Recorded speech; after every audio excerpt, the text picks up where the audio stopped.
Hello everyone, welcome back to the channel. तो आज की क्लास में हम क्लास 12th मैथमेटिक्स का जो चैप्टर सेकंड है इन्वर्स ट्रिग्नोमेट्रिक फंक्शन, उसकी एक्सरसाइज 2.1 सोल्व करेंगे। ठीक है, एक्सरसाइज स्टार्ट करने से पहले हम इसका इंट्रोडक्शन देखेंगे ताकि हम क्वेश्चंस को इजीली सोल्व कर पाएँ और एग्जाम्पल भी सोल्व करेंगे। ठीक है, तो चलिए स्टार्ट करते हैं। तो ये चैप्टर स्टार्ट करने से पहले आपको 11th क्लास में जो चैप्टर थर्ड होता है ट्रिग्नोमेट्रिक फंक्शन के बारे में, उसके बारे में पता होना चाहिए कि किस फंक्शन जो ट्रिग्नोमेट्रिक फंक्शन है उसका ग्राफ किस टाइप से बनेगा। साइन का ग्राफ किस टाइप से बनेगा, कोसाइन का, कोस का, सेक का किस टाइप से ग्राफ बनेगा। ठीक है, और जो चैप्टर फर्स्ट आता है क्लास 12th का कि इनवर्स फंक्शन होते क्या हैं उसके बारे में आपको पता होना चाहिए। तो पहले आप वो पढ़ें, वो वीडियोस देखें, बाद में ये स्टार्ट करें। ठीक है, वरना आपको ये इसमें कुछ समझ में ही नहीं आएगा। तो देखो, इनवर्स कोई भी फंक्शन एफ एक्स इनवर्स कब होता है? जब वो फंक्शन क्या हो, बाइजेक्टिव हो। बाइजेक्टिव होने का मतलब वो वन वन भी हो, वन वन फंक्शन भी हो, और क्या हो, वो ऑन टू भी हो। ठीक है, वन वन होने का मतलब क्या है कि डोमेन के हर एक एलिमेंट की एक डिस्टिंक्ट इमेज हो, मतलब किसी भी दो एलिमेंट की सेम इमेज ना हो, डिस्टिंक्ट इमेज हो, वो होता है वन वन।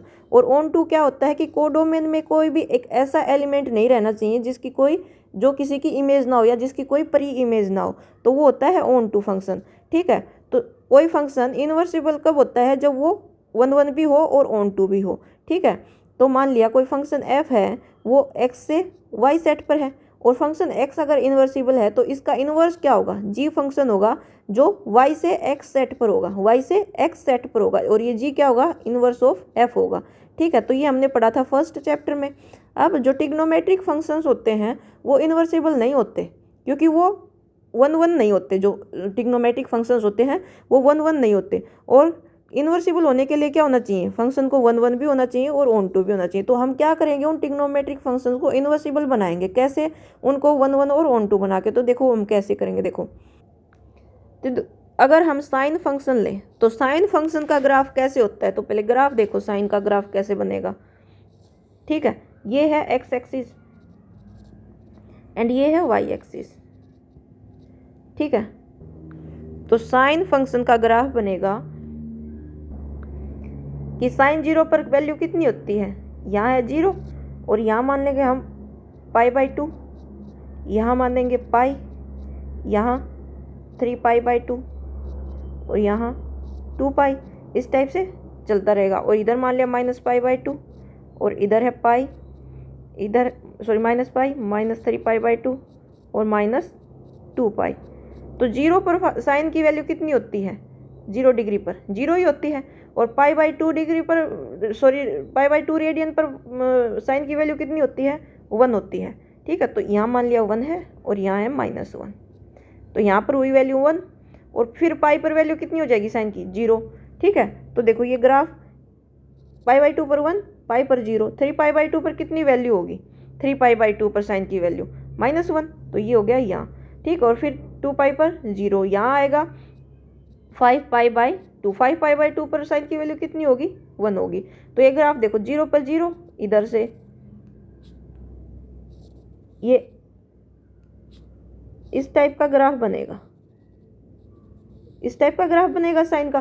ठीक है, और इसी टाइप से -पाई बाई 2 पर साइन की वैल्यू कितनी होगी? -1, तो ये यहाँ, और -पाई पर 0, 3 पाई बाई 2 पर 1, और -2 पाई पर 0। तो इसका ग्राफ इधर से ये ऐसे ये ग्राफ बनेगा साइन का। ठीक है, तो साइन का अगर हमने ग्राफ बना दिया तो अब देखो, अब अगर हम ध्यान से देखें तो देखो, तो साइन की डोमेन क्या होगी? साइन की यानी हम क्या वैल्यू पुट कर रहे हैं? कोई भी रियल नंबर एक्स एक्सिस पर कुछ भी वैल्यू पुट कर सकते हैं। तो साइन की डोमेन होगी कोई भी रियल नंबर, और वैल्यू कहाँ, जो रेंज की वैल्यू आ रही है वो कहाँ आ रही है? -1 आ रही है या 1 आ रही है? तो रेंज इसकी क्या हो जाएगी? -1 से 1। ये होता है साइन की डोमेन और रेंज। लेकिन इस डोमेन और रेंज के लिए जो साइन फंक्शन है वो इन्वर्सिबल नहीं है। क्यों नहीं है इस डोमेन और रेंज के लिए साइन फंक्शन इन्वर्सिबल?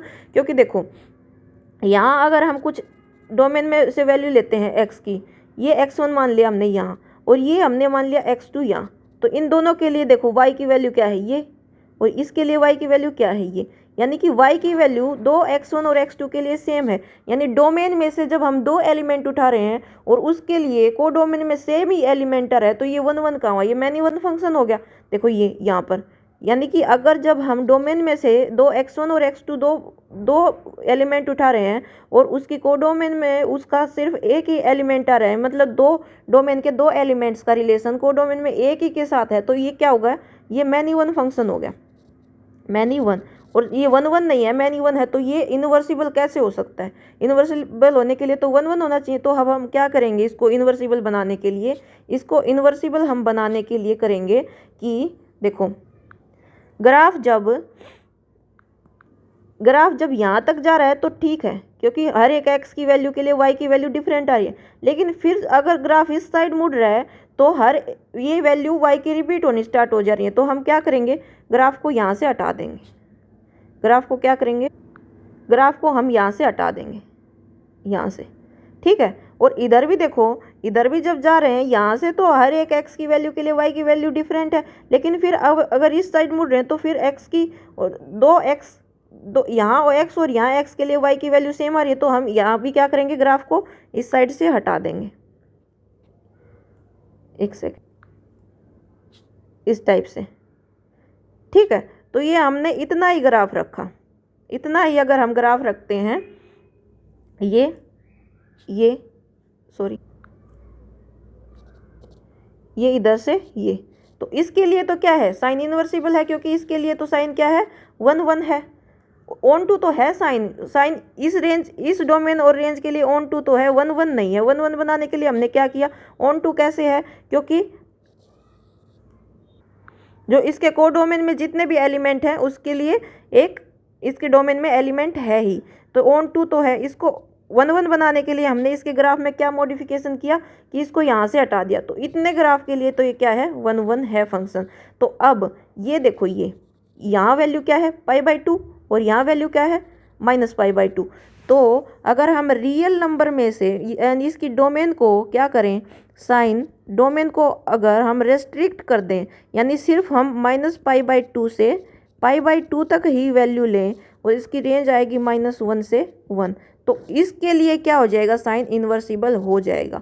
यानी कि हमने इसको इन्वर्सिबल कैसे बनाया कि इसकी डोमेन को हमने रेस्ट्रिक्ट कर दिया, कि इस पर रेस्ट्रिक्शन लगा दी, इस पर पाबंदी लगा दी कि इसकी डोमेन इससे ज़्यादा नहीं हो सकती, तो इसके लिए ये इन्वर्सिबल हो गया, ठीक है। तो अब इन्वर्सिबल हो गया, तो मैंने बताया था कोई फंक्शन है, जैसे कोई फंक्शन f(x) है, f फंक्शन है, वो x से y सेट पर है, तो अगर ये इन्वर्सिबल है तो g उसका इन्वर्स फंक्शन होगा, यानी f इन्वर्स g होगा, वो कहाँ से होगा, y से x सेट पर होगा। यानी अगर f x से y पर है तो ये g किस पर होगा, y से x पर। तो यहाँ साइन फंक्शन इन्वर्सिबल हो गया और उसकी डोमेन हो गई ये और उसकी रेंज है ये। तो साइन का जो इन्वर्स होगा, यानी साइन इन्वर्स वो कहाँ से कहाँ तक होगा, साइन इन्वर्स होगा -1 से 1 और उसकी रेंज क्या हो जाएगी, -π/2 से π/2, ठीक है।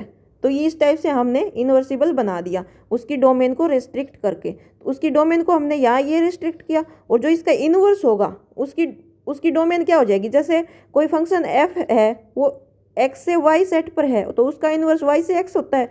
तो साइन फंक्शन अगर π/2 से -π/2 से π/2 और उसकी रेंज है -1 से 1, तो साइन का इन्वर्स इनको हम इंटरचेंज कर देंगे। जैसे यहाँ x से y है तो y से x हो रहा है, तो ये -1 से 1 और -π/2 से π/2। अब देखो एक ये भी तो हो सकता है ना कि जैसे हमने ये ग्राफ इरेज किया, हमने ये ग्राफ यहाँ से इरेज किया, तो अगर हम ये ग्राफ ले लें यहाँ से, अगर ये लें, ये एक सेकेंड, ये ग्राफ ले लें, बाकी का इरेज कर दें, ये जो मैंने पिंक कलर से किया है ये अगर ले लें, तो इसके लिए भी साइन की वैल्यू क्या है, 1 1 है। यानी कि अगर 3π/2 से 5π/2 लेंगे तो भी साइन 1 1 रहेगा, ठीक है। ऐसे बहुत सारे ग्राफ मिलेंगे जिनके लिए साइन 1 1 रहेगा, यानी पीस ऑफ ग्राफ ऐसे तो बहुत सारे मिलेंगे जिनके लिए 1 1 रहेगा। लेकिन ये क्या है, बहुत सारे ग्राफ मिलेंगे लेकिन हम ये नहीं लेते, ये ही लेते हैं, तो इसलिए इसको ये मेन क्या है, इसको बोल देंगे हम प्रिंसिपल वैल्यू ब्रांच। ये क्या हो जाएगी, प्रिंसिपल वैल्यू ब्रांच। और एक्सरसाइज के क्वेश्चन में हमें क्या निकालने के लिए बोलेगा, प्रिंसिपल वैल्यू निकालने के लिए बोलेगा। और वो जो प्रिंसिपल वैल्यू निकालेंगे तो वो हम इसी में से निकालेंगे, प्रिंसिपल वैल्यू ब्रांच में से ही। यानी एंगल की जो भी वैल्यू आएगी, एंगल की जो भी वैल्यू आएगी वो इनके बीच में ही होनी चाहिए। यानी अगर साइन का केस है तो -π/2 और π/2 के बीच की होनी चाहिए। और अगर जैसे हम कोस में देखेंगे, कोस में 0 से पाई होगा तो उसमें 0 से पाई के बीच में होनी चाहिए। तो हमें मेन बात क्या है कि हमें इनकी ये प्रिंसिपल वैल्यू याद रखनी है कि प्रिंसिपल वैल्यू ब्रांच हर एक फंक्शन के लिए क्या होगी। तो जैसे हमने साइन के लिए देखा, ऐसे ही हम किसके लिए देखेंगे, कोसाइन के लिए देखेंगे, कोस के लिए, और सेक के लिए, टेन और कोट के लिए। ठीक है, तो हमें मेन याद क्या रखना है, इनकी प्रिंसिपल वैल्यू ब्रांच याद रखनी है। जैसे साइन के लिए प्रिंसिपल वैल्यू ब्रांच क्या होगी, -π/2 से π/2, क्योंकि जब हमने डोमेन पर रेस्ट्रिक्शन लगाया और उसको ये किया तो ये फंक्शन क्या हो रहा है, इन्वर्सिबल हो रहा है। ठीक है, तो देख लो हमने साइन के लिए देख लिया, अब बाकी फंक्शंस के लिए भी देख लेंगे। अब उससे पहले इसका अगर हमने साइन के लिए तो ये ग्राफ था, साइन के लिए तो ये इस टाइप से ग्राफ था। और अगर हमें अब ये साइन इनवर्स के लिए ग्राफ बनाने के लिए बोले तो क्या कैसे बनाएंगे। तो देखो, जब साइन था तो क्या था, साइन था तो रियल डोमेन थी रियल नंबर से और रेंज आ रही थी -1 से 1 के बीच में। उसके लिए हमने कौन सा ग्राफ बना दिया था, उसके लिए हमने ये ग्राफ बना दिया था, ये ग्राफ।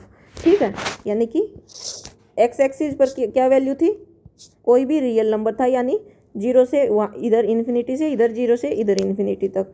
तो साइन के लिए ये, अगर हमें साइन इनवर्स के लिए ग्राफ बनाने को बोल रहे हैं, यानी साइन इनवर्स के लिए बनाओ साइन इनवर्स, तो साइन इनवर्स में क्या है, डोमेन कहाँ से कहाँ तक है, -1 से 1, और रेंज कहाँ से कहाँ तक है, -π/2 से π/2। ठीक है, तो कैसे बनाएंगे, देखो यहाँ एक्स एक्सिस लेंगे, यहाँ होगा वाई एक्सिस, एक्स एक्सिस। अब एक्स एक्सिस पर क्या लेंगे, जैसे साइन की वैल्यू थी, साइन के लिए हम ग्राफ बना रहे थे, तो जो फर्स्ट थी, जो डोमेन थी उसको हम किस पर ले रहे थे, एक्स एक्सिस पर ले रहे थे, एक्स एक्सिस पर। और ये किस पर थी, वाई एक्सिस पर। इसी टाइप से साइन इनवर्स में ये क्या आएगा, ये एक्स एक्सिस पर आएगा, क्योंकि साइन इनवर्स की ये डोमेन है और इसकी रेंज क्या है, ये, तो वाई एक्सिस पर ये आएगा। ठीक है, तो अब देखो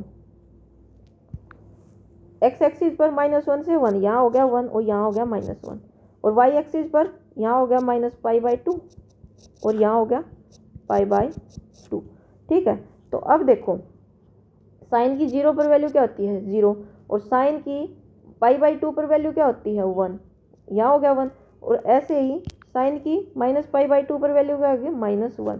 तो इसका ग्राफ ये इस टाइप से बनेगा। और अगर हम इसको और भी आगे बढ़ाना चाहें तो ये इस टाइप से हो जाएगा, ये ग्राफ, ये इस टाइप से ग्राफ हो जाएगा। ठीक है, तो ये हो जाएगा साइन इनवर्स के लिए ग्राफ। अब देखो साइन इनवर्स के लिए ये ग्राफ है, देखो जैसे हमारी बुक में दे रखा है कि साइन के लिए ये ग्राफ हो गया और साइन इनवर्स के लिए ये ग्राफ हो गया। यानी देखो ये हाईलाइट जो कर रखा है पोर्शन, मेन जो प्रिंसिपल वैल्यू ब्रांच है वो तो यहीं तक है, ये जो हाईलाइट कर रखा है ये। ठीक है, ये हमने आगे वैसे बढ़ा रखा है। तो जब इनको एक ही पेज, एक ही उस पर बनाते, कोइंसाइड करते हैं, तो ये तो हमारा किसके लिए है, साइन इनवर्स के लिए।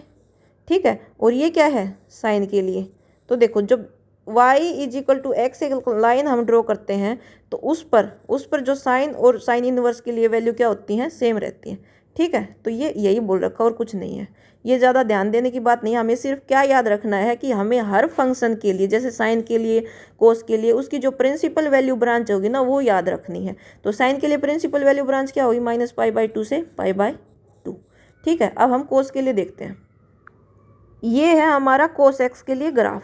ठीक है, ये कोस एक्स के लिए ग्राफ है, क्योंकि कोस 0 कितना होता है, 1 होता है, और कोस π/2 कितना, 0। ऐसे ही कोस -π/2 0।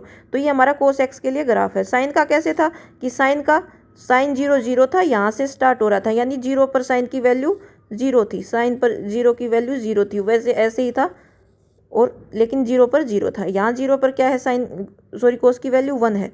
तो अब देखो, अब इसको 1 1 बनाने के लिए हम क्या करें, सिर्फ इतना ग्राफ रख लें, ये ग्राफ इतना, क्योंकि आगे तो क्या हो रही है, वैल्यू रिपीट हो रही है एक्स की।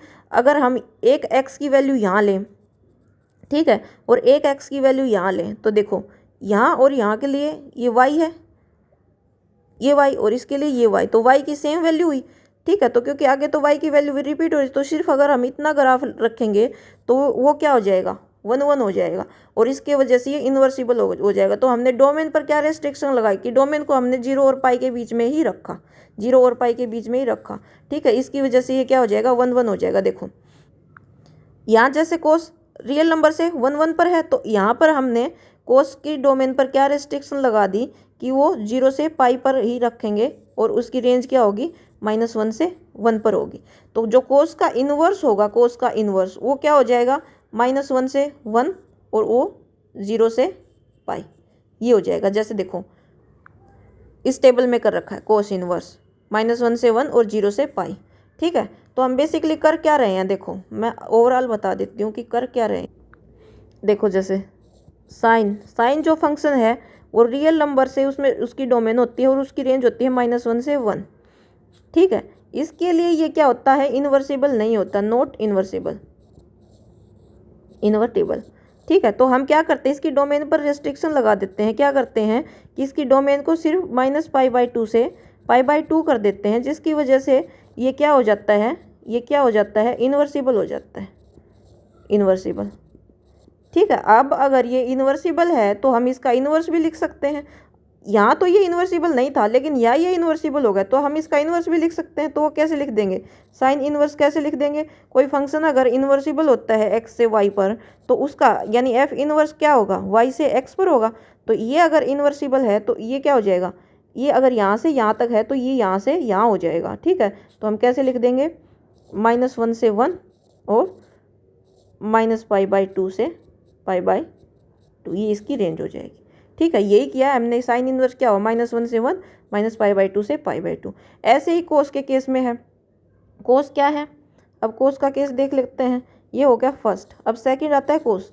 कोस क्या होता है, कोस रियल नंबर से उसकी डोमेन होती है रियल नंबर और उसकी रेंज होती है -1 से 1, यानी कोई भी वैल्यू पुट करेंगे -1 या 1 ही आएगा। ठीक है, तो ये इन्वर्सिबल नहीं है। इन्वर्सिबल बनाने के लिए, ये इन्वर्सिबल नहीं है, इन्वर्सिबल बनाने के लिए हमने इसकी डोमेन पर रिस्ट्रिक्शन लगाई। डोमेन को हमने 0 से पाई के बीच में ही लिया, 0 से पाई के बीच में लिया, तो उसकी रेंज क्या हुई, -1 से 1 ही रहेगी।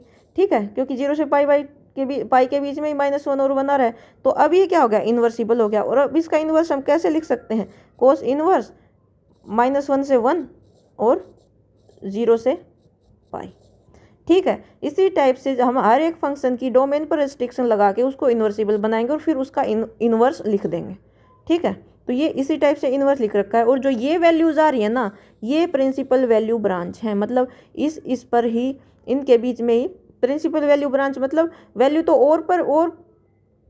और वैल्यूज़ पर भी इन्वर्सिबल हो सकते थे ये, लेकिन ये प्रिंसिपल हमने मेन इन्हीं को लिया है, तो ये ही प्रिंसिपल वैल्यू ब्रांच होंगी।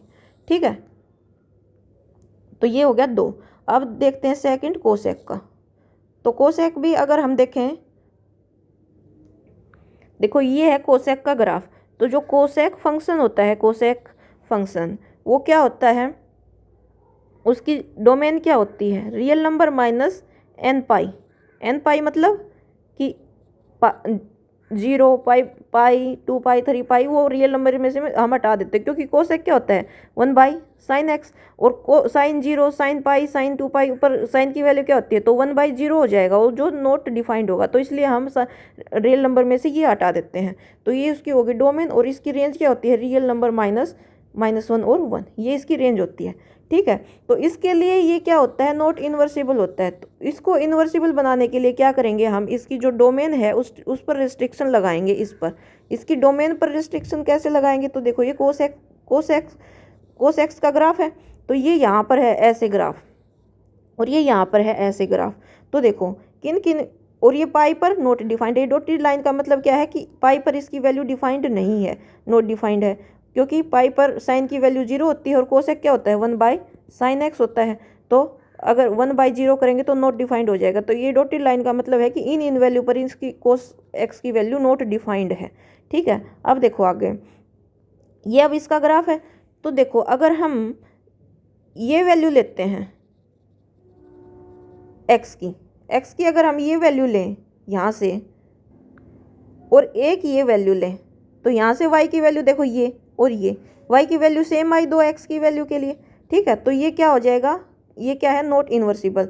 तो इसको इन्वर्सिबल बनाने के लिए हम क्या करें, इसको इन्वर्सिबल बनाने के लिए हम क्या करें, यानी यहाँ से तो इतना ग्राफ ले लेंगे, यहाँ से तो ये इतना ग्राफ ले लें, ये और यहाँ से क्या करें, ये इतना ग्राफ ले लें, यानी इसकी डोमेन पर हम रिस्ट्रिक्शन लगा देंगे, इतनी इतनी अगर लें, ये जो मैंने हाईलाइट किया है इतना, तो ये क्या हो जाएगी, ये इन्वर्सिबल हो जाएगा। तो हमने क्या किया, कोस एक्स को कहाँ से कहाँ तक लिया, पाई बाय यहाँ, और जीरो इंक्लूड नहीं है क्योंकि जीरो पर ये नॉट डिफाइंड है, जीरो पर ये नॉट डिफाइंड है, तो जीरो को इंक्लूड नहीं करेंगे। तो हमने लिया -π/2 से π/2, और जिसमें से हम क्या करेंगे, जीरो को हटा देंगे क्योंकि जीरो पर ये नॉट डिफाइंड है, क्योंकि जीरो अगर कोस एक्स क्या होता है 1/sin x, और साइन 1/sin 0 करेंगे तो नॉट डिफाइंड हो जाएगा।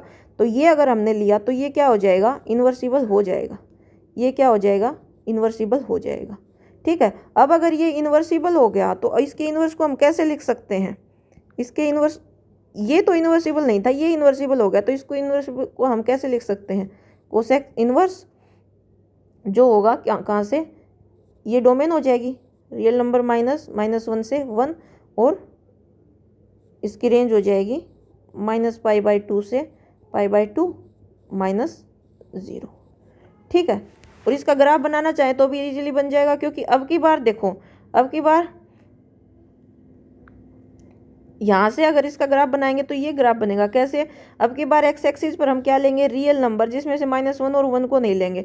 तो ये रियल नंबर लिया, ये रियल नंबर लिख लिया हमने, 1 2 -1 -2। तो यहाँ से -1 और 1 के बीच में देखो कुछ भी नहीं आएगा, क्योंकि हमने ये इंक्लूड ही नहीं किया है, इसके बीच में कुछ भी नहीं है। फिर आगे उसकी वैल्यू के लिए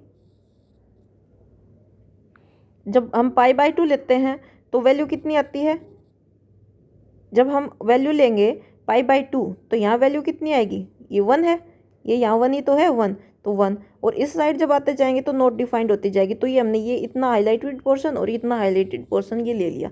अगर हम इतना बना के छोड़ देंगे ना इस ग्राफ को ऐसे, यानी ऐसे और फिर ये ऐसे, ये आगे का बनाने का जरूरत नहीं है, तो भी ये कोस एक्स इनवर्स का ग्राफ हो जाएगा।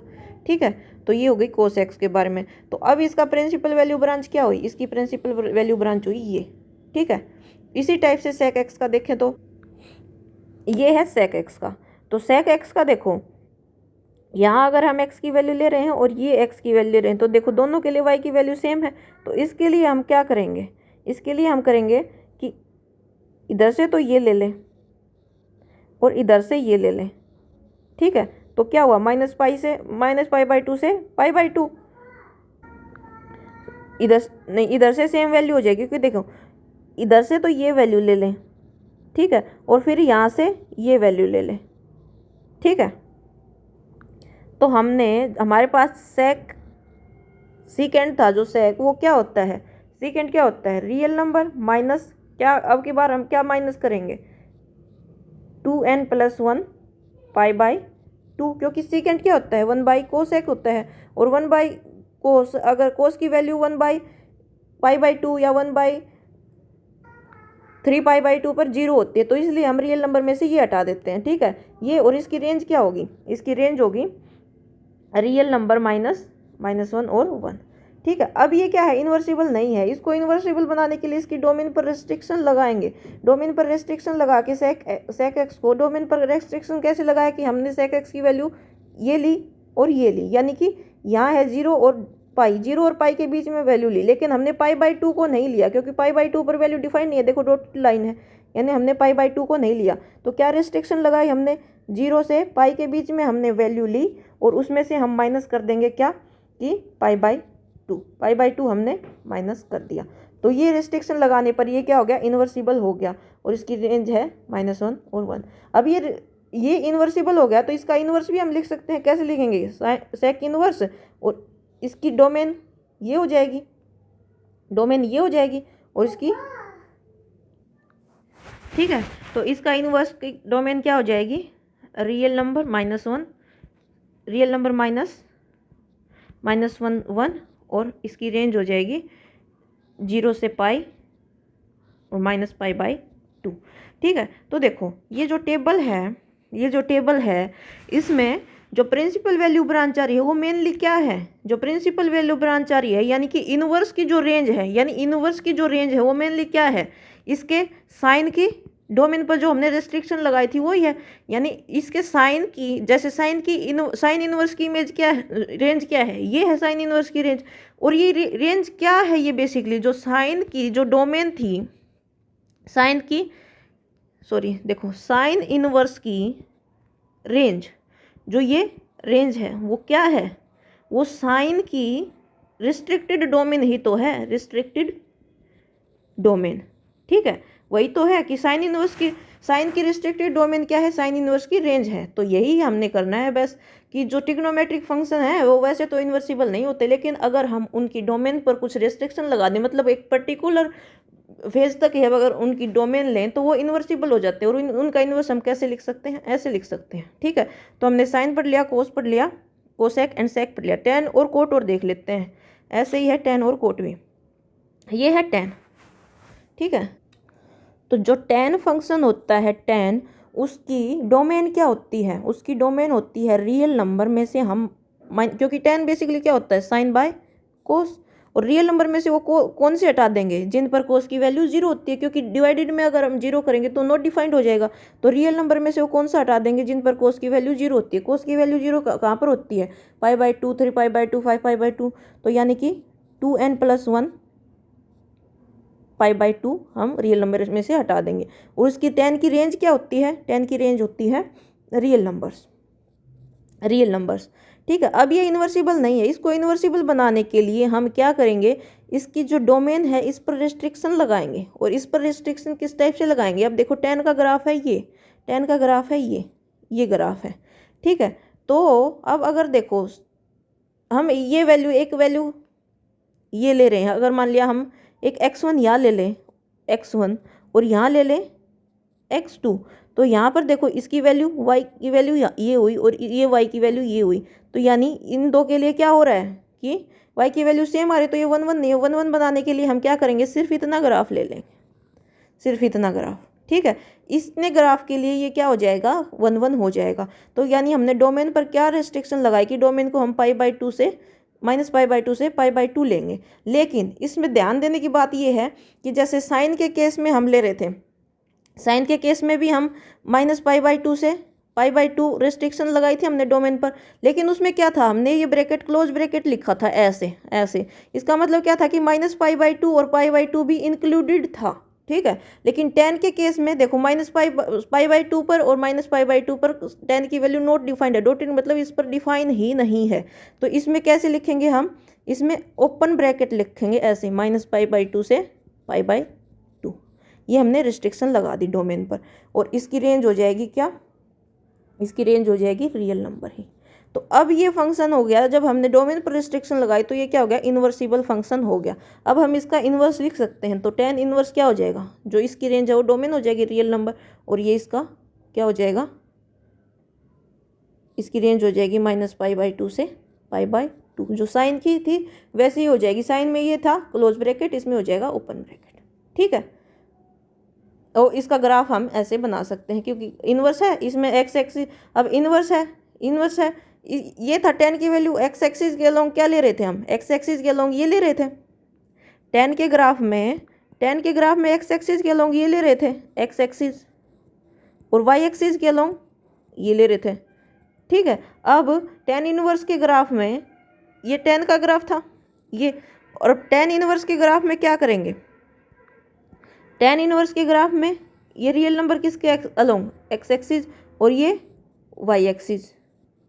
ठीक है, तो देखो इसी टाइप से ले रखें, ये इसका ग्राफ हो जाएगा। ठीक है, इसी टाइप से कोट एक्स का ग्राफ हो जाएगा। जो कोट एक्स है, कोट एक्स का मतलब cos x by sine x, तो इसकी डोमेन क्या हो जाएगी, रियल नंबर में से वो हटा देंगे जहाँ पर साइन की वैल्यू जीरो हो रही है। साइन की वैल्यू जीरो कहाँ होती है, 0 π 2 π 3 π इन पर होती है, तो n π माइनस कर देंगे, ये उसकी हो जाएगी क्या, डोमेन, और इसकी रेंज क्या होगी, रियल नंबर्स।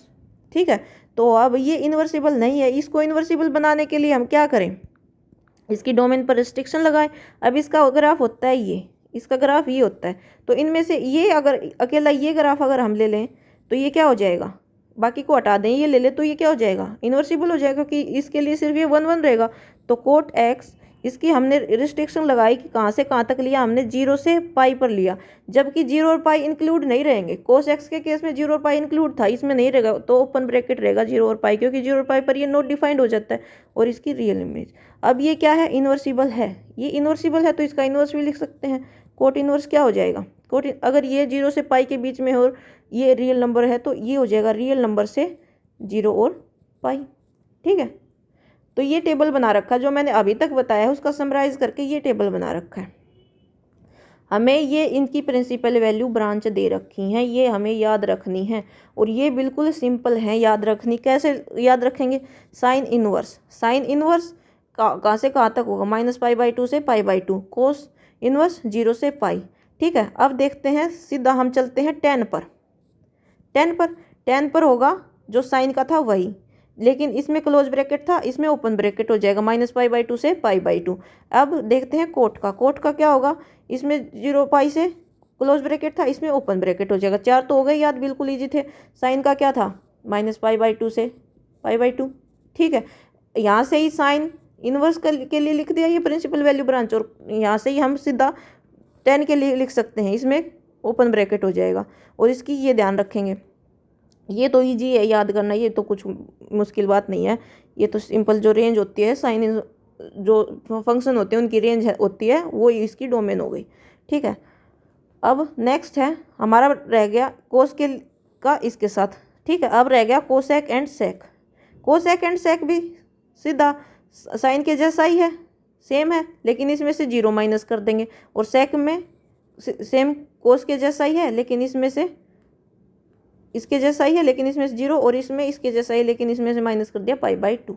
तो हमें ये याद रखना है। ठीक है, तो देखो लिखना चाहें तो भी साइन इनवर्स कहाँ से क्या होगी रेंज, ये तो हमें पता है -1 से 1, और ये क्या हो जाएगा, क्लोज ब्रैकेट -π/2 से π/2। अब साइन जिनमें आता है वो देख लेते हैं पहले। साइन, अब कोसेक देख लेंगे, कोसेक इनवर्स, क्योंकि sine 1/sin inverse cosec inverse होता है, तो कोसेक इनवर्स क्या होगा, r -1 से 1, और इसके लिए क्या हो जाएगा, यही सेम -π/2 और π/2 क्लोज ब्रैकेट, और माइनस क्या कर देंगे 0। ठीक है, अब देख लेते हैं टेन के लिए, टेन इनवर्स के लिए। तो टेन इनवर्स के लिए क्या होगा, रियल, और इसकी क्या हो जाएगी, रेंज क्या हो जाएगी, सेम, लेकिन ब्रैकेट -π/2 से π/2। ठीक है, ये हो गया π/2 वाला कंप्लीट। अब देखते हैं हम कोस के लिए, तो कोस इनवर्स के लिए क्या होगा, -1 से 1, और उसकी रेंज हो जाएगी 0 से पाई।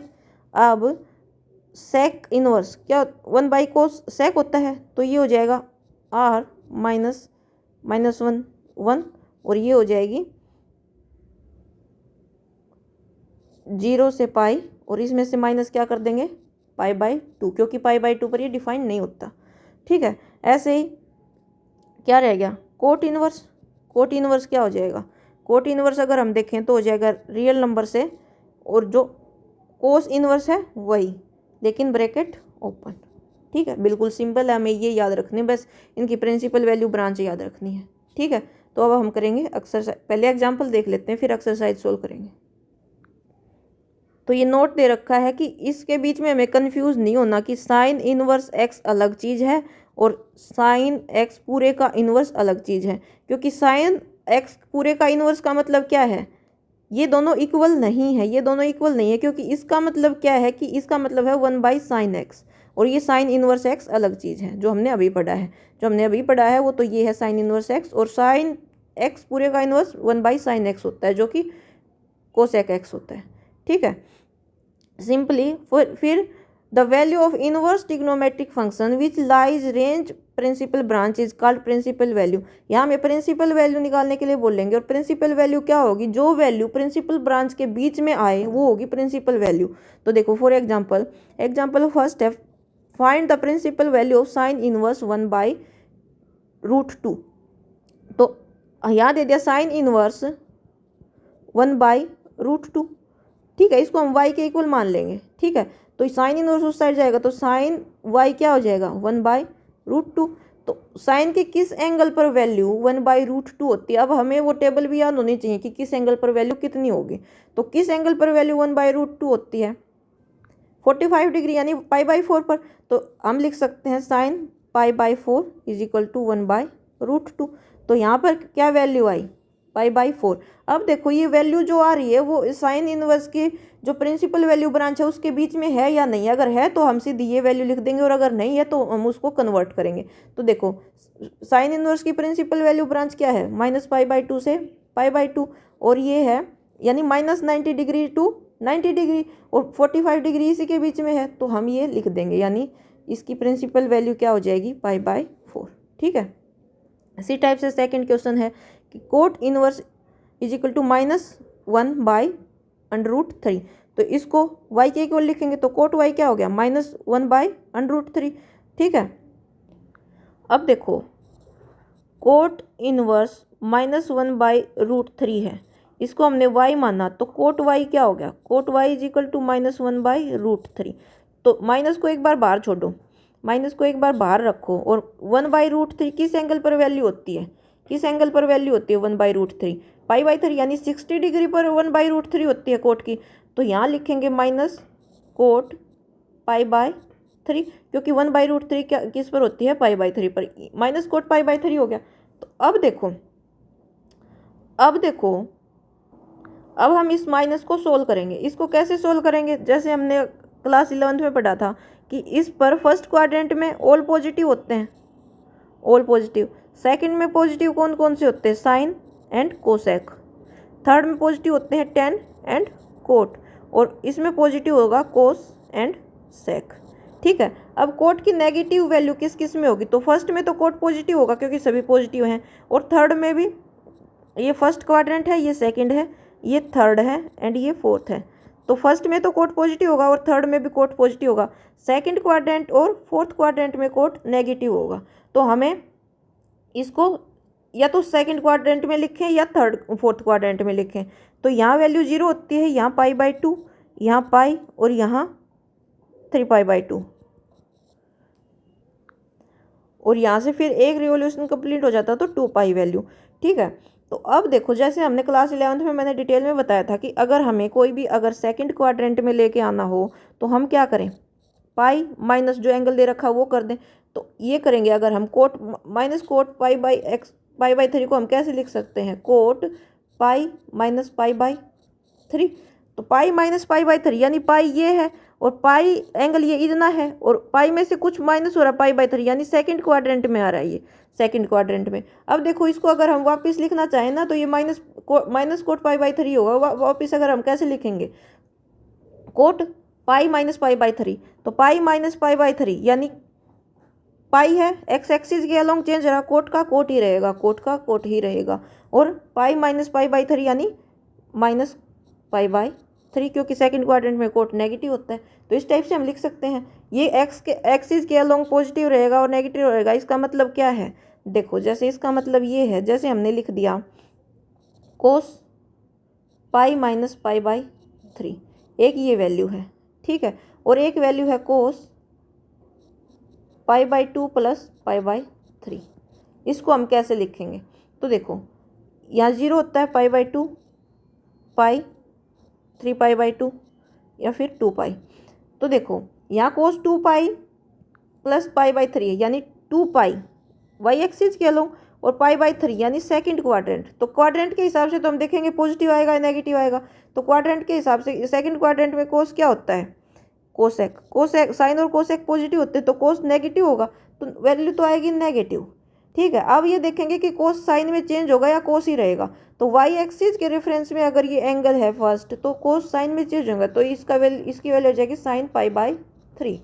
ठीक है। ऐसे ही अगर हम इसको देखें तो देखो पहले तो क्वाड्रेंट देखेंगे, पाई माइनस π/3, पाई ये है माइनस π/3, कुछ माइनस हो रहा है यानी सेकंड क्वाड्रेंट। सेकंड क्वाड्रेंट में कोस क्या रहता है, नेगेटिव, तो जो भी आएगा नेगेटिव आएगा। ठीक है। अब कोस रहेगा या साइन रहेगा वो अब देखेंगे कि किस रेफरेंस में है, एक्स बाई है यानी एक्स एक्सिस पर एंगल के रेफरेंस में है, तो कोस ही रहेगा, तो इसकी वैल्यू आ जाएगी माइनस कोस π/3। इस टाइप से करते हैं। ये चीज़ें मैंने क्लास 11th की जो ट्रिग्नोमेट्रिक की वीडियोज हैं उनमें डिटेल में बता रखी है। ठीक है। तो अब देखो ये आ गया हमारे पास cot pi minus pi by 3। अब हम इसको कैसे लिखेंगे, cot pi minus pi by 3 को 3 एलसीएम ले लेंगे, 3 पाई माइनस पाई क्या हो जाएगा 2 पाई, तो कोट 2 पाई बाई 3 आ गया। अब देखो कोट की जो प्रिंसिपल वैल्यू ब्रांच है वो क्या है, कोट की प्रिंसिपल वैल्यू ब्रांच क्या है, ओपन ब्रैकेट 0 से पाई के बीच में है। तो ये देखो 2 पाई बाई 3 इसके बीच में लाई कर रहा है या ना नहीं कर रहा है। 0 से पाई का मतलब क्या है, 0 से पाई का मतलब क्या है, यानी कि 0 से लेके 180 डिग्री तक। ये 2 पाई बाई 3 क्या है, 2 पाई बाई 3 क्या है 120 डिग्री। तो 120 0 से 180 डिग्री आता है, तो इसके लिए जो प्रिंसिपल वैल्यू हो वो क्या हो जाएगी 2 पाई बाई 3। ठीक है, तो अब हम अपनी एक्सरसाइज स्टार्ट करते हैं। एक्सरसाइज का फर्स्ट क्वेश्चन है sine inverse, first question principal value निकालने साइन इनवर्स -1/2, इसको y के इक्वल पुट कर लेंगे, सिंपल है। तो यहाँ से साइन y क्या हो जाएगा, साइन y क्या हो जाएगा -1/2। अब देखो किस साइन के किस एंगल पर वैल्यू 1/2 होती है, साइन के किस एंगल पर वैल्यू 1/2 होती है, तो -1/2 एक बार माइनस बाहर रखो तो हम क्या साइन 30 डिग्री 1/2 होता है, तो साइन π/6 ये हमने लिख दिया, माइनस साइन π/6 आ गया। तो अब हम क्या करें, माइनस को अगर अंदर लेके जाएं तो साइन -π/6 अंदर लेके जा सकते हैं, क्योंकि अगर देखो ऐसे होता कि माइनस कोस π/6 होता तो हम अंदर नहीं लिखते, क्योंकि अगर हम अंदर लिख दें कि कोस -π/6 तो वो क्या हो जाएगा, कोस माइनस थीटा क्या होता है कोस थीटा, तो ये कोस π/6 हो जाता। ठीक है, लेकिन साइन माइनस थीटा क्या होता है, साइन माइनस थीटा क्या होता है माइनस साइन थीटा। ठीक है ना, लेकिन कोस के केस में ऐसा नहीं लिख सकते, क्योंकि कोस माइनस थीटा क्या होता है कोस थीटा होता है, और साइन माइनस थीटा क्या होता है माइनस साइन थीटा होता है। तो हम इस टाइप से लिख देंगे, सेम ही बात है, साइन माइनस थीटा क्या हो जाएगा माइनस साइन थीटा, इस टाइप से अगर हमने लिख दिया। अब देखो एंगल की जो प्रिंसिपल वैल्यू हम -π/6 लिख सकते हैं या नहीं लिख सकते हैं। तो साइन के लिए प्रिंसिपल वैल्यू ब्रांच क्या है, साइन इनवर्स के लिए, तो साइन इनवर्स के लिए प्रिंसिपल वैल्यू ब्रांच क्या है -π/2 से π/2, और देखो माइनस यानी -90 से 90 डिग्री, और ये क्या है -30 डिग्री, तो इनके बीच में ही आता है, तो ये हो जाएगी इसकी प्रिंसिपल वैल्यू। तो हम यहाँ लिखेंगे we know that range of principal value branch of sine inverse, sine inverse के लिए क्या है इज -π/2 से π/2। ये रेंज ही तो है, जो मैंने टेबल बताया था वो रेंज ही तो है, रेंज ही तो आ रही है। ठीक है, ये -π/2 से ये है, सो प्रिंसिपल वैल्यू ऑफ जो हमें साइन इनवर्स -1/2 है उसके लिए क्या आ जाएगी ये -π/6। ठीक है, तो इस टाइप से हो जाएगा फर्स्ट क्वेश्चन। अब सेकंड क्वेश्चन देखते हैं। सेकंड में क्या है कि कोस इनवर्स √3/2 है, तो इसको हम y के इक्वल पुट करेंगे, तो कोस y क्या हो जाएगा √3/2, और कोस की किस एंगल पर √3/2 वैल्यू होती है कोस 30 डिग्री पर, तो इस यहाँ से ये क्या हो जाएगा कोस π/6। अब प्रिंसिपल वैल्यू ब्रांच क्या है, range of principal value branch, ये लाइन में बार बार मैं नहीं लिखूंगी क्योंकि वीडियो लंबी होगी इस चक्कर में, तो ये आप खुद लिख लेना हर क्वेश्चन में। Range of principal value branch for cos inverse क्या है इज 0 से पाई है क्लोज ब्रैकेट। ठीक है, यानी 0 से जो 180 डिग्री के बीच में अगर एंगल है तो वो आ जाएगा, तो और ये क्या है, यानी कि सो प्रिंसिपल ये 30 डिग्री तो 0 से 180 डिग्री के बीच में आएगा, principal value for cos inverse √3/2 will be π/6। ठीक है, तो ये लाइन आप ध्यान से देख लो, हर एक क्वेश्चन में लिखी जाएगी ये लाइन, ये और ये चेंज होता रहेगा, बाकी लिखी जाएगी। ठीक है, जो क्वेश्चन दे रखा है वो चेंज होता रहेगा। ठीक है, इसमें हो जाएगी प्रिंसिपल वैल्यू π/6। नेक्स्ट है थर्ड क्वेश्चन, कोसेक इनवर्स 2। ठीक है, कोसेक इनवर्स 2, इसको अगर हम y लिखें तो cosec y is equal to 2। तो किस एंगल पर कोसेक की वैल्यू 2 होती है, किस एंगल पर वैल्यू 2 होती है, π/6 यानी 30 डिग्री पर। तो इसको हम क्या लिख सकते हैं, कोसेक π/6 लिख सकते हैं। कोसेक π/6 हमने लिख दिया, और इसकी प्रिंसिपल वैल्यू ब्रांच क्या है, क्या होती है, जो साइन की होती है वही होती है, उसमें से हम क्या कर देते हैं, 0 को हटा देते हैं, यानी -180 से -90 से 90, लेकिन उसमें से 0 को क्या करते हैं, हटा देते हैं। तो देखो जो 30 डिग्री है वो -90 से 90 के बीच में ही आएगा, क्योंकि 30 डिग्री -90 से 90 के बीच में तो आएगा ही। सो इसकी क्या हो जाएगी, सो प्रिंसिपल वैल्यू क्या हो जाएगी, π/6 हो जाएगी। Principal value for cosec inverse 2 के लिए क्या हो जाएगी, π/6। ठीक है, इज π/6। तो ये हो जाएगा थर्ड क्वेश्चन। फोर्थ क्वेश्चन देखते हैं, tan इनवर्स -√3। ठीक है, तो इसको y माने तो tan y क्या हो जाएगा, -√3। अब माइनस को छोड़ो, √3 वैल्यू किस tan के किस एंगल पर होती है, √3 है, π/3 यानी 60 डिग्री पर। तो इसको हम क्या लिख दें, -tan π/3, क्योंकि tan π/3 क्या होता है, √3, तो ये -√3 हो जाएगा। अब देखो इसको हम क्या लिख सकते हैं, tan -π/3 भी लिख सकते हैं। क्यों, क्योंकि tan -θ क्या होता है, -tan θ होता है। ठीक है, इसको हम ऐसे लिख सकते हैं, क्योंकि tan -θ क्या होता है, -tan θ, हमने ऐसे लिख दिया। अब देखो माइनस, और अब देखो कि इसकी प्रिंसिपल वैल्यू ब्रांच, इसकी रेंज क्या होगी प्रिंसिपल वैल्यू ब्रांच की, तो range of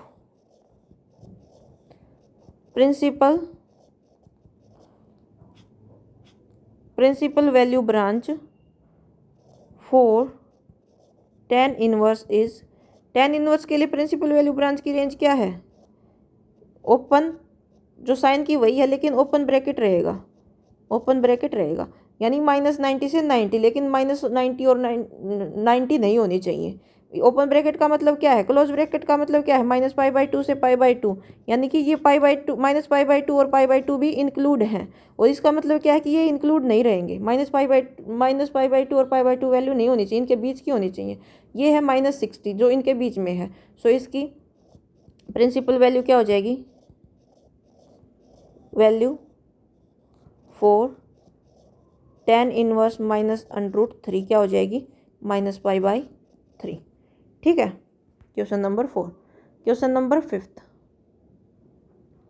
cos inverse -1/2, cos inverse -1/2, इसको हम y माने तो कोस y क्या हो जाएगा, -1/2। माइनस को छोड़ो, 1/2 कोस के किस एंगल पर वैल्यू होती है, माइनस को बाहर ही रखो, तो 1/2 वैल्यू कोस के किस एंगल पर होती है, 60 डिग्री पर। तो कोस 60 यानी π/3। ठीक है, अब इसको ऐसे नहीं कर सकते कि हम ये लिख दें कि कोस, जैसे हम साइन के केस में कर रहे थे ना, कि अगर -sin π/3 आ जाए तो हम कैसे लिख रहे थे कि साइन -π/3 लिख देते थे।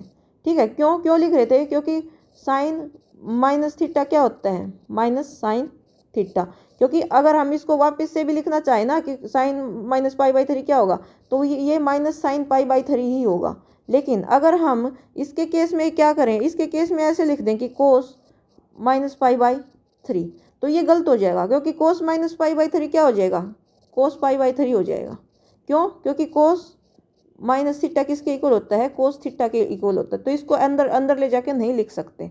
ठीक है, तो इसके लिए हम क्या करेंगे, इसके लिए हम करेंगे, माइनस की वैल्यू है कोस, तो कोस की माइनस की वैल्यू कौन कौन से क्वाड्रेंट में होती है, फर्स्ट में तो ऑल पॉजिटिव होते हैं, इसमें साइन और कोसेक पॉजिटिव होते हैं, इसमें टेन एंड कोट पॉजिटिव होते हैं, ठीक है, और इसमें कोस एंड सेक पॉजिटिव होते हैं। तो इसमें तो पॉजिटिव होगा कोस फर्स्ट में भी और फोर्थ में भी पॉजिटिव होगा, इसमें नेगेटिव होगा कोस, कोस इसमें थर्ड में सेकंड में नेगेटिव होगा और थर्ड में नेगेटिव होगा। तो हम कोस नेगेटिव है तो या तो सेकंड में दिखाएं कोस को या थर्ड में दिखाएं। तो सेकंड में दिखाने के लिए हम क्या करेंगे, यहाँ पाई वैल्यू होती है, पाई में से पाई/3 माइनस कर देंगे तो वो सेकंड में आ जाएगा। तो हम कैसे लिखेंगे, कोस पाई माइनस पाई/3 ऐसे लिख सकते हैं, माइनस कोस पाई को। तो कोस पाई माइनस पाई/3 लिखा, तो ये यही बात है। इसको अगर वापस से चेंज करके लिखना चाहें तो कैसे लिखेंगे, कोस पाई माइनस पाई/3, पाई यानी एक्स एक्सिस के रेफरेंस में कोस कोस ही रहेगा। अब नेगेटिव रहेगा या पॉजिटिव वो कैसे देखेंगे, कौन से क्वाड्रेंट में पड़ा है, पाई माइनस पाई/3 यानी इसमें पाई, ये यहाँ पर है, पाई में से कुछ माइनस हो रहा है यानी सेकंड क्वाड्रेंट है, सेकंड क्वाड्रेंट में कोस की वैल्यू क्या आएगी, नेगेटिव, यानी नेगेटिव आएगा पाई/3, वही बात हुई। तो मैं ऐसे लिख सकते हैं। तो अब देखो, अब इसको सोल्व करेंगे तो कोस, ये क्या हो गया, 3 एलसीएम लेंगे तो 3 पाई माइनस पाई 2 पाई/3, ठीक है। अब कोस के लिए प्रिंसिपल वैल्यू ब्रांच क्या है, 0 से पाई, तो range of principal value branch for cos inverse क्या है, इज 0 से पाई है, 0 से पाई है यानी 0 से 180, और 2 पाई/3 का मतलब क्या है, 120 डिग्री, जो 0 से 180 डिग्री के बीच में आता है। सो प्रिंसिपल वैल्यू फॉर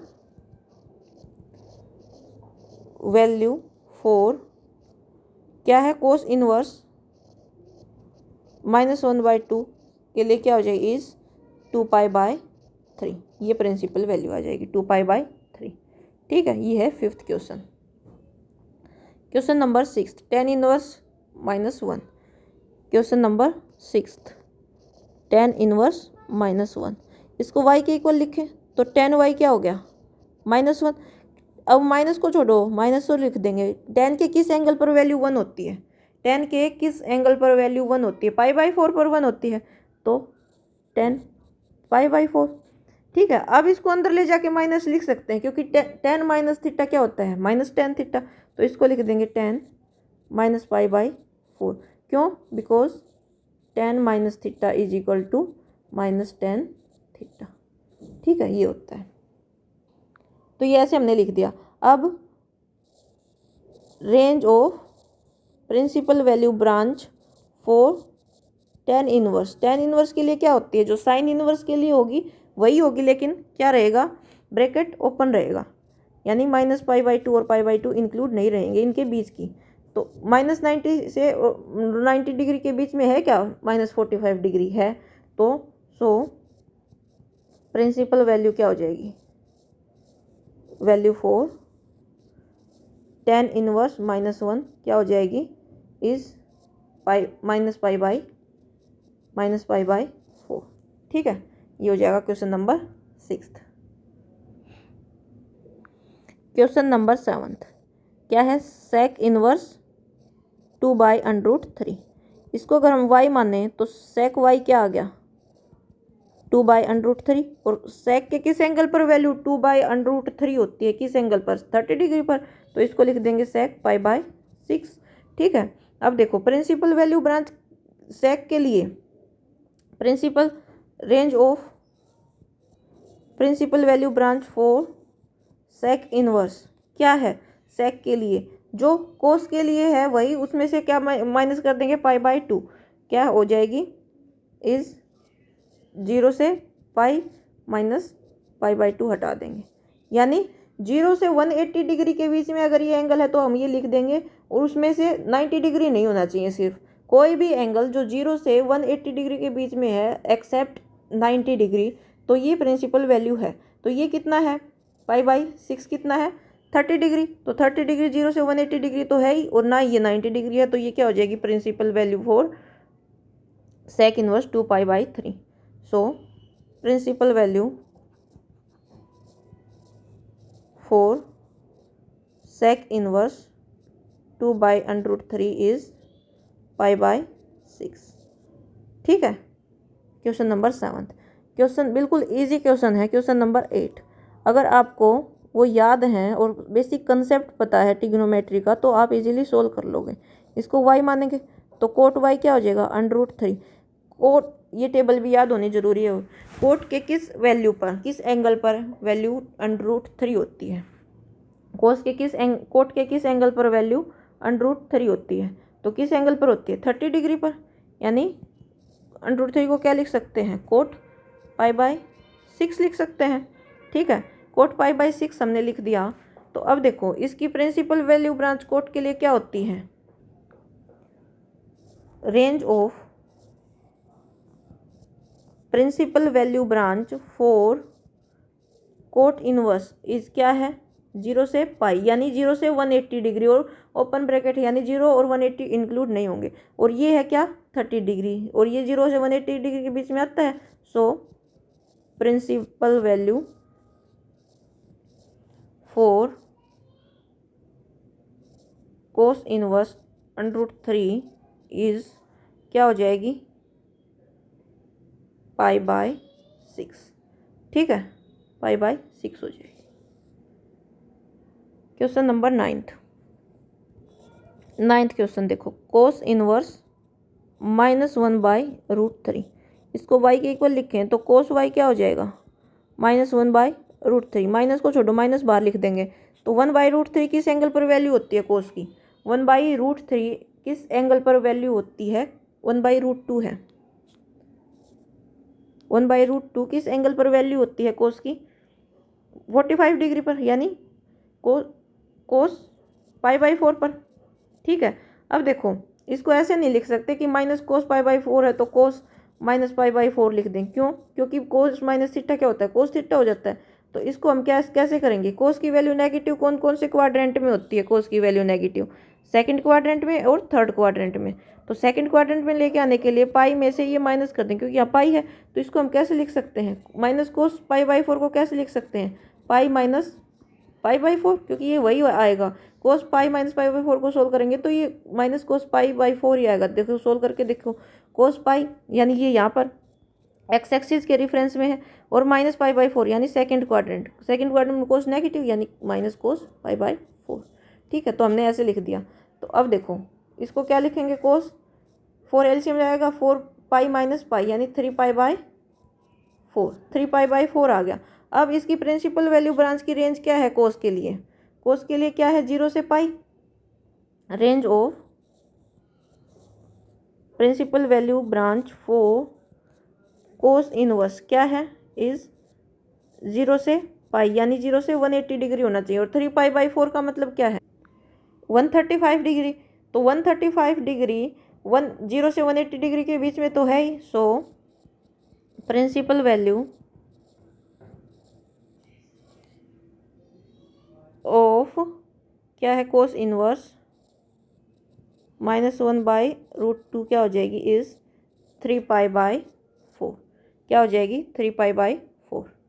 ठीक है, ये आ जाएगी क्वेश्चन नंबर 9th। अब देखेंगे question number 10th। Question number 10th, cosec inverse -√2, तो इसको y के इक्वल माने तो कोसेक y किसके इक्वल आया, -√2, माइनस बाहर रखो। √2 वैल्यू कोसेक के किस एंगल पर होती है, √2 वैल्यू π/4 पर, यानी 45 डिग्री पर, तो कोसेक π/4। तो अब देखो, अब इसको अंदर माइनस करके ले जा सकते हैं, क्योंकि साइन माइनस थीटा क्या होता है, माइनस साइन थीटा। ठीक है, और कोस माइनस थीटा क्या हो जाता है, कोस थीटा। तो कोस के अंदर ले जाके नहीं लिख सकते। ऐसे ही कोसेक माइनस थीटा क्या होता है, माइनस कोसेक थीटा होता है, तो अंदर ले जाके लिख सकते हैं।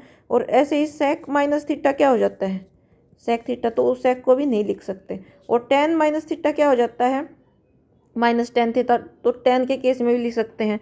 यानी साइन टेन एंड कोसेक के केस में अंदर ले जाके लिख सकते हैं, लेकिन कोस सेक एंड कोट के केस में नहीं लिख सकते, क्योंकि इनके केस में अगर जैसे कोस माइनस थीटा करें तो वो कोस थीटा हो जाता है, और सेक माइनस थीटा करें तो सेक थीटा, और कोट माइनस थीटा करें तो कोट थीटा। ठीक है, तो इनके केस में हम अंदर ले जाके लिख सकते हैं। तो इसको हम लिख देंगे कोसेक -π/4। और कोसेक के लिए range of principal value branch for cosec inverse. Cosec inverse के लिए क्या होती है, साइन के लिए जो होगी वही उसमें से क्या क्या कर देंगे, माइनस क्या कर देंगे, 0 माइनस कर देंगे।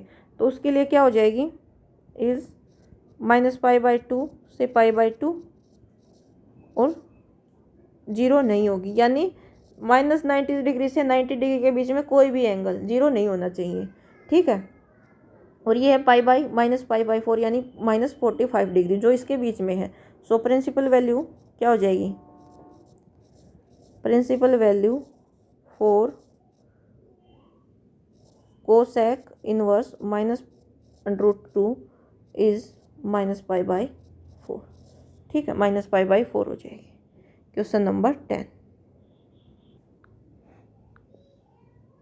क्वेश्चन नंबर 11 है कि tan inverse 1 plus cosec inverse -1/2 plus sign inverse -1/2, इसको हमें सोल्व करना है। तो अलग अलग पार्ट्स में पहले इसको सोल्व कर लेंगे, फिर वैल्यू पुट करके ऐड कर देंगे। ठीक है, तो इसकी प्रिंसिपल वैल्यू tan इनवर्स 1 के लिए क्या होगी, तो मान लेंगे let tan inverse 1 is equal to y. तो यहाँ से क्या आया, y is equal to tan 1। तो tan y is equal to 1। तो tan के किस एंगल पर वैल्यू 1 होती है, tan के किस एंगल पर वैल्यू 1 होगी, π/4। तो यहाँ से आया tan π/4। ठीक है, तो यहाँ से tan इनवर्स 1 की वैल्यू क्या आई, tan इनवर्स 1 की वैल्यू आ गई π/4। ठीक है, एक पार्ट तो ये सोल्व हो गया। नेक्स्ट पार्ट में हम कोस इनवर्स -1/2 को हम अगर y के इक्वल माने लेट, ठीक है, तो कोस y क्या हो जाएगा, -1/2। और कोस के किस एंगल पर वैल्यू 1/2 होती है, कोस के किस एंगल, माइनस को बाहर रखो, कोस के किस एंगल पर वैल्यू 1/2 होगी, π/3 यानी 60 डिग्री पर। तो यहाँ आ जाएगा कोस π/3।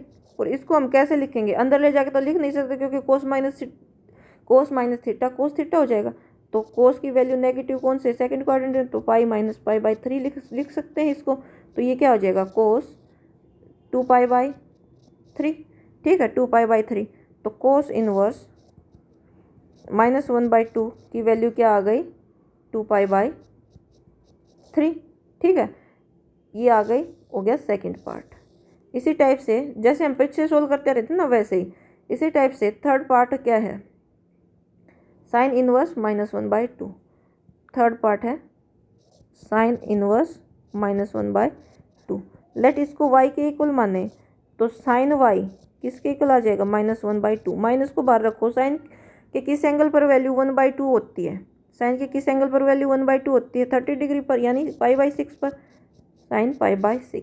ठीक है, अब इसको क्या लिख सकते हैं, इसको अंदर ले जाके लिख सकते हैं क्योंकि sine minus theta minus sine theta होता है, यानी इसको हम लिख सकते हैं साइन -π/6। क्यों, बिकॉज रीजन भी दे देंगे क्योंकि साइन माइनस थीटा क्या होता है, माइनस साइन थीटा होता है। ठीक है, अब देखो इसमें क्या वैल्यू आई, इसमें साइन इनवर्स -1/2 की वैल्यू क्या आई, -π/6 आ गई, -π/6 आ गई। तो यहाँ से हर एक की जब हम वैल्यू पुट करेंगे, तो देखो इसकी वैल्यू कितनी आई है, इसकी वैल्यू कितनी आई है, π/4। तो देखो फिर से यहाँ लिख देंगे अगर हम, तो tan इनवर्स 1 है प्लस कोसेक इनवर्स -1/2 है प्लस साइन इनवर्स -1/2 है। ठीक है, तो यहाँ से tan इनवर्स 1 की वैल्यू क्या आई है, π/4, और इसकी वैल्यू क्या है, 2π/3। तो इसकी वैल्यू आई π/4 और इसकी वैल्यू आई 2π/3 और इसकी वैल्यू आई -π/6। इसको हम क्या कर लेंगे, सोल्व कर लेंगे। तो देखो एलसीएम अगर लेंगे तो एलसीएम आया 12 एलसीएम आया, तो यहाँ हो गया 3π प्लस 4, 3 को 4 से 12 को 3 से डिवाइड करेंगे तो 4, और यहाँ 2π, 4 इंटू 2π 8π। ठीक है, माइनस 6 को 12 को 6 से 2, और ये हो जाएगी 2 पाई। ठीक है, 8 पाई प्लस 3 पाई 11 पाई, 11 पाई माइनस 2 पाई 9 पाई, तो ये हो गया 9 पाई बाई 12। 3 से कट करेंगे तो क्या हो जाएगा 3 पाई बाई 4। तो ये आ गई आंसर। ठीक है, तो क्वेश्चन नंबर 11 इस टाइप से हो जाएगा।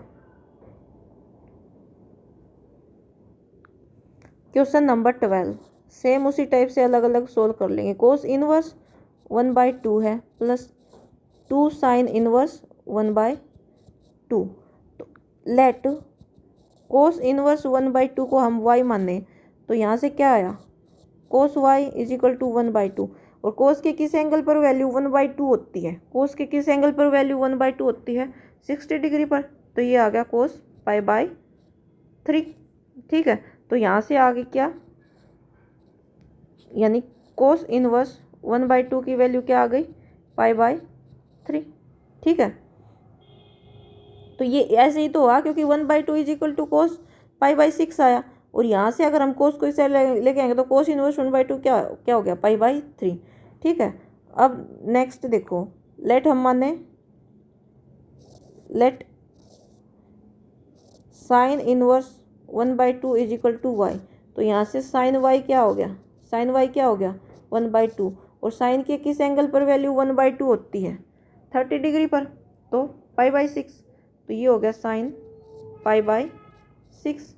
तो यहाँ से साइन इनवर्स 1/2 की वैल्यू क्या आई π/6। ये वैल्यूज़ पुट कर देंगे, तो ये वैल्यूज़ अगर पुट करेंगे तो यहाँ से क्या आएगा कोस इनवर्स 1/2 की जगह क्या पुट करेंगे π/3। ठीक है, और प्लस 2 है, और साइन इनवर्स 1/2 की जगह क्या पुट करेंगे π/6। ठीक है, तो हमने जब सोल्व किया π/3 प्लस 2 π/6। ठीक है, अब एलसीएम लेंगे, एलसीएम क्या आएगा, इससे ये कैंसिल हो जाएगा 3 पर। ठीक है, तो π/3 प्लस π/3, π/3 प्लस π/3 यानी 2 π/3। तो आंसर क्या आया 2 π/3। ठीक है, 2 π/3 आंसर आ गया क्वेश्चन नंबर 12। अब क्वेश्चन नंबर 13। क्वेश्चन नंबर 13 में दे रखा कि sine inverse x is equal to y. तो y है ये साइन इनवर्स x, यानी कि y जो भी है वो रेंज आ रही है कि साइन इनवर्स की रेंज। तो साइन इनवर्स की रेंज क्या होती है, range of principal value branch for sine inverse क्या होती है -π/2 से π/2 और क्लोज ब्रैकेट, यही तो होती है। ठीक है, और ये y क्या है, रेंज ही तो है, यानी इसकी जो वैल्यू आएगी वो रेंज ही तो आएगी। तो y की वैल्यू क्या होगी, y की वैल्यू ग्रेटर देन और इक्वल टू, क्योंकि क्लोज ब्रैकेट है तो इक्वल टू आएगा, और लेस देन और इक्वल टू π/2, यानी -π/2 और के इक्वल और उससे बड़ा, और π/2 के इक्वल और उससे छोटा। ठीक है, तो ये होगी। तो देखो कौन सा आंसर सही होगा, ऑप्शन बी क्या होगा करेक्ट होगा। ठीक है, ऑप्शन बी करेक्ट हो जाएगा। ठीक है, 13 में।